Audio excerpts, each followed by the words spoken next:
ఇసుకలో ప్రాబ్లమ్స్ అంటే విపరీతమైన ధర అండి. కృష్ణానది పక్కనే ఉంది, 4 అడుగులు వేస్తే మా కృష్ణానది అందుబాటులో ఉంది. కానీ మాకు ఇక్కడ ఇసుక వెళ్ళే పరిస్థితి లేదు. మీకు ఇక్కడ దొరకట్లేదు, బయట రాష్ట్రానికి మాత్రం వెళ్ళిపోతుందంటారా? మరి రాసులు పోసిన ఇసుక అంతా ఊళ్ళో ఎక్కడికి వెళ్తుందండి? మా నందిగాం దాటినాక టోల్ గేట్ అవతల పెద్ద రాసి ఉంది, మైలవరం పక్కన పెద్ద రాసులు పోసి అమ్ముతున్నారు ఇసుక. మరి అది 4,000 5,000 ట్రాక్టర్లు అమ్ముతా ఉంటే ఎక్కడ పోతున్నట్టు? గతంలో ఎంత ఉండేదండి ట్రాక్టర్? ఇసుక అనేది ఒక సిండికేట్ వ్యవహారంగా తయారైందండి. గతం అనేది అంటే గత 20 సంవత్సరాలుగా ఇసుక యొక్క పరిణామాన్ని చూస్తే అది మొదట రాజశేఖర రెడ్డి కాంగ్రెస్ గవర్నమెంట్ వచ్చిన దగ్గర నేను మా ఫ్రెండ్ డాక్ పని చేస్తూ బిల్డింగ్ కట్టాను. అప్పుడు ఫస్ట్ టైం ఇసుక ఆగినప్పుడు అక్కడ 4,500 5,000 పెట్టి ట్రాక్టర్ ఇసుక కొన్నాడు అతను. ఆ రోజు మేము కలెక్టర్ ఆఫీస్ దగ్గర 2 రోజుల పాటు ఇసుక సరఫరా చేయాలనే దాని మీద ధర్నా 72 గంటలు ధర్నా కార్యక్రమం పెట్టి ఇక్కడ ఆఫీస్ ఎదురుగానే ధర్నా పెట్టాము 2 రోజులు ఖచ్చితంగా. అయినా ప్రభుత్వం పట్టించుకోలేదు. ఆ తర్వాత తెలుగుదేశం ప్రభుత్వం వచ్చిన తర్వాత కూడా అదే పరిస్థితి. రేట్లు ఇసుక మీద ఎట్లా ఉందంటే అండి, ఈ సహజ వనరులైన ఇసుక వీటిని అది గుత్తాధిపత్యం చేసుకుంటున్నారు అధికారంలో ఉన్న పక్షం అంతా. మీరు గుత్తాధిపత్యం చేసుకుని మీరు సంపాదించుకుంటారు కదా, మేము అధికారం ఇస్తాము. చంద్రబాబు నాయుడు ఎందుకు ఊడిపోయాడు ఆ రోజు అంటే, భవన నిర్మాణ కార్మికుల యొక్క డబ్బుల్ని అడ్డగోలుగా వాడుకొని బ్యానర్లు 230 కోట్లు ఖర్చు పెట్టాడని ఆ రోజు పెద్ద రాష్ట్రం అంతా రవసలు వేసింది. అంటే ఆర్భాటాలకు డబ్బులు ఖర్చు పెడుతున్నారు, అవసరాలకు ఖర్చు పెట్టట్లేదని ఆ రోజు చంద్రబాబు నాయుడు కాదని జగన్ మేము తీసుకొచ్చుకున్నాం. ఇవాళ జగన్ పరిస్థితి ఏంటంటే అదేదో మూలిగా నక్కమే తాటిగా పడ్డట్టు పైనుంచి మొత్తం అసలు వెల్ఫేర్ బోర్డుని కంప్లీట్గా తీసేశాడు అసలు. మరి ఇప్పుడు అసలు ఎవరికి ఓటేయాలి? భవన నిర్మాణ కార్మికులు ఉన్న సమస్య ఏంటంటే ఇప్పుడు ఎవరికి ఓటేయాలి? అర్థం కాని ప్రశ్నగా ఇప్పుడు మిగిలిపోతా ఉంది. ఆయన చూస్తే ఆయన కాదనుకో నీది అయిపోతే నువ్వు మమ్మల్ని దాన్ని తరివేస్తావు. ఇప్పుడు అది ఇప్పుడు ఇప్పుడు ఇంకా ఇప్పుడు 5,000 నడుస్తుంది కదా ట్రాక్టర్. అప్పుడు గతంలో అంత ఉండేదండి. ఇప్పుడు చంద్రబాబు నాయుడు లాస్ట్ దిగిపోయడానికి 1,700 నుంచి 1,800 లాస్ట్ లో అమ్మారు. అంటే ఫస్ట్ అంతా 4,000 4,500 అమ్మారు. లాస్ట్ వచ్చేసరికి 1,700 1,800 అమ్మారు.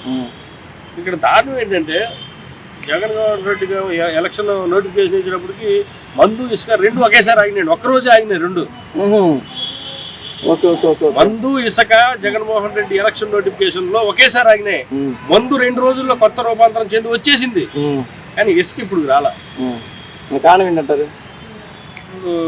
అంటే పెద్దవాళ్ళంతా ఇన్వాల్వ్ అయ్యి తీసుకొని తింటున్నారేమో అనుకోవాలి ఈ డబ్బులన్నీ. మేమే అనుకుంటామండి. మందు అనేది వాళ్ళ డిజిటల్ కంపెనీ నుంచి వచ్చేసి అంటారా, వాళ్ళ బ్రాండ్ ఉంది అంటారా? మందు బ్రాండ్లు ఉన్నాయంటే 2 రోజుల్లో విడుదల చేశారు. ఈ బ్రాండ్ విడుదల చేసుకునేవ్వండి, బ్రాండ్లెస్ విడుదల చేసుకునేవ్వండి, అది ఏదైనా విడుదల చేసుకోండి. 2 రోజుల్లో మందు బయటకు వచ్చింది రాష్ట్రంలో, కానీ ఇప్పటికి ఇసుక బయటికి రాలా. అది విషయం. దాన్ని ఏం అర్థం చేసుకోవాలో ఇక మీరే చెప్పాలి, దానికి చూసే జనాలే చెప్పాలి. ఇంకా ఇంకో విషయం సార్, పొద్దుటాల నుంచి సాయంత్రం రోజు మీరు కష్టపడి ఎండలో పనిచేస్తూ ఉంటారు. అటువంటి పొజిషన్ చూసిన తర్వాత గతంలో ఒక 92 అంత సంథింగ్ వేసుకొని మమ్మల్ని హ్యాపీగా తెల్లారి వెంట ఆ ఊళ్ళ నుంచి పోకడం మళ్ళీ వెంటనే మీరు తెల్లారి పొద్దుట మీరు వెళ్ళిపోయారు. ఇప్పుడు పొజిషన్ ఎట్లా? మాకైతే మందు అలవాట్లేదు, కానీ తాగి వాళ్ళు చెప్పేది అంటే బాగుండట్లేదు అనేది చెప్తున్నారు. బాగుండట్లేదు, రేట్లు కూడా అధికంగా ఉన్నాయి అనేది వాళ్ళ గతంలో 50 రూపాయలు వచ్చింది, 150 200 తీసుకుందని చెప్పి. ఇప్పుడు పొజిషన్ ఎలా ఉంది సార్? ఇప్పుడు ఎన్టీఆర్ జిల్లా బిల్డింగ్ కన్స్ట్రక్షన్ వర్కర్స్ యూనియన్ తరఫున జిల్లా ఉపాధ్యక్షుడు. గతంలో పోల్సి చూస్తే ఇప్పుడు ఉన్న రాష్ట్ర ప్రభుత్వం టన్నుకొచ్చేసేసి 375 రూపాయలు అని చెప్పి దాన్ని ఈరోజు స్టాక్ యార్డ్ పెట్టి 700 800 దాదాపుగా సిండికేట్లుగా చేసి అది అక్రమంగా అమ్ముకునే పరిస్థితి. మరి సామాన్య ప్రజలకి మరి ఏ విధంగా ఇది సప్లై అవుతుంది? సామాన్య ఇప్పుడు జగన్ సొంత ఇంటి కళ అనే పరిస్థితి వచ్చింది. మరి 2 లక్షల రూపాయలు కాలనీకి ఇస్తున్నారు. దాదాపుగా 70-80 వేల రూపాయలు మీరు ఇసుక కొనటానికి అవుతుంటే సామాన్య పేదరికం వచ్చి ప్రజలు వచ్చి ఏ రకంగా రోజువారీ కూలి చేసుకునేవాడు సొంత ఇల్లు కళ నెరవేర్చుకునే పరిస్థితి ఉంది. అందు గురించి మేమేమంటున్నామంటే ఇసుక అనేది ప్రధానంగా ఒక నిర్మాణదారుడికి మేజర్. దాన్ని ప్రతి ప్రభుత్వం కూడా సక్రమంగా అమలు చేయలేని పరిస్థితి. అది ఎంతవరకు కూడా సిండికేట్లుగా తయారు చేసి దోచుకోవడమే సరిపోతుంది, కానీ ప్రజలకి సక్రమంగా దాన్ని అదుపు చేసి అందుబాటులో ఉంచి ప్రజలకు అందించే విధంగా ఉండలేదు. అది చాలా పరిస్థితి కనపడుతుంది, తీవ్రమైన పరిస్థితి సార్ కనపడుతుంది. ఇప్పుడు మీరు చెప్పండి సార్, ఇప్పుడు జగనన్న కాలనీలో ఇప్పుడు ఇల్లు వేస్తారు కదా సార్, అప్పుడు వాళ్ళు అంటే ఇప్పుడు గత రేట్ల మీద ఇప్పుడు రేట్ల మీద ఇసుక వల్ల ఎంత భారం పడుతుంది అంటారు?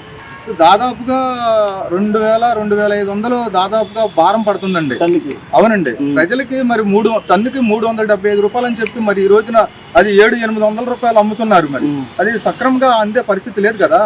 ఎప్పుడైతే సక్రమంగా ప్రజలకి అది అందుతుందో అప్పుడు నిర్మాణాలు పెద్ద ఎత్తున జరిగే పరిస్థితి కనపడుతుంది. అలాగే కార్మికుడికి, భవన నిర్మాణ కార్మికుడికి ఉపాధి కల్పిస్తుంది, ఇల్లు కూడా వచ్చే పరిస్థితి కనపడుతుంది. ఇప్పుడు మేము ప్రధానమైన డిమాండ్ ఏంటంటే, ఇప్పుడు ఏదైతే పాదయాత్ర సాక్షిగా తను జగన్మోహన్ రెడ్డి గారు ఆయన ఏదైతే తండ్రి గారు హయాంలో వెల్ఫేర్ బోర్డుని, భవన నిర్మాణ కార్మికుల సంక్షేమ వెల్ఫేర్ బోర్డుని ఏర్పాటు చేశారు. అది మా తండ్రి గారు ఏర్పాటు చేశారు కాబట్టి మేము దాన్ని కొనసాగించి మా ప్రభుత్వం వచ్చిన తర్వాత మీకు మెరుగైన ఇంకా సంక్షేమ పథకాలు అందించే విధంగా చేస్తానన్నారు. అది ఈ రోజున విస్మరించి పక్కన పెట్టేసేసి ఏ విధంగా అయినా భవన నిర్మాణ కార్మికులకు మేము ఉన్నామనే కానీ కనీసం ఆయన పట్టించుకోవట్లేదు.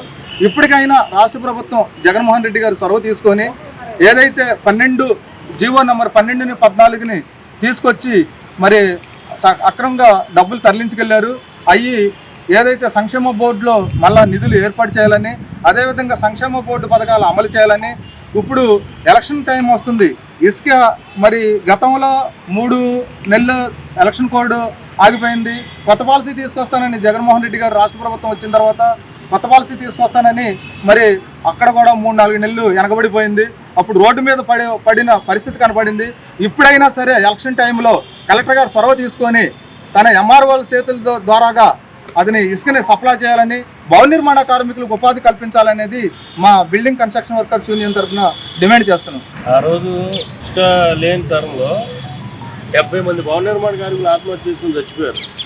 వాళ్ళ కుటుంబాలు రోడ్డు పడిపోయారు. అప్పుడు కూడా ప్రభుత్వం వాళ్ళేమో ఆదుకోవాలి. ఆ భవన నిర్మాణ కార్మికులే అందుబాటులో ఉన్న వాళ్ళు ₹1-2 తలా పోగేసి వాళ్ళ కుటుంబాలకు ఇచ్చారు. కానీ ఆ చచ్చిపోయిన 70 మంది కార్మికులకి నష్టపరిహారాలు లేవు, కనీసం వాళ్ళ కుటుంబాలు ఆదుకున్న పరిస్థితి లేదు. మీ ఫండ్ అంతా వస్తుంది కదా, ఏముంది సార్ ఫండ్ అంత మొత్తం తీసుకుంటే ఉంటే ఇస్తారు, ఏం లేదు కదా. వీళ్ళు తీసుకుంటాక సరిపోతుంది ఉన్నదంతా. ఎన్టీఆర్ జిల్లా బిల్డింగ్ కన్స్ట్రక్షన్ వర్కర్స్ యూనియన్ తరఫున జిల్లా ఉపాధ్యక్షుని. గతంలో పోల్సి చూస్తే ఇప్పుడు ఉన్న రాష్ట్ర ప్రభుత్వం టన్నుకొచ్చేసేసి 375 రూపాయలు అని చెప్పి దాన్ని ఈరోజు స్టాక్ యార్డ్ పెట్టి 700-800 దాదాపుగా సిండికేట్లుగా చేసి అది అక్రమంగా అమ్ముకునే పరిస్థితి. మరి సామాన్య ప్రజలకి మరి ఏ విధంగా ఇది సప్లై అవుతుంది? సామాన్య ఇప్పుడు జగన్ సొంత ఇంటి కళ అనే పరిస్థితి వచ్చింది. మరి 2 లక్షల రూపాయలు కాలనీకి ఇస్తున్నారు. దాదాపుగా 70-80 వేల రూపాయలు మీరు ఇసుక కొనటానికే అవుతుంటే సామాన్య పేదరికం వచ్చి ప్రజలు వచ్చి ఏ రకంగా రోజువారీ కూలి చేసుకునేవాడు సొంత ఇల్లు కళ నెరవేర్చుకునే పరిస్థితి ఉంది.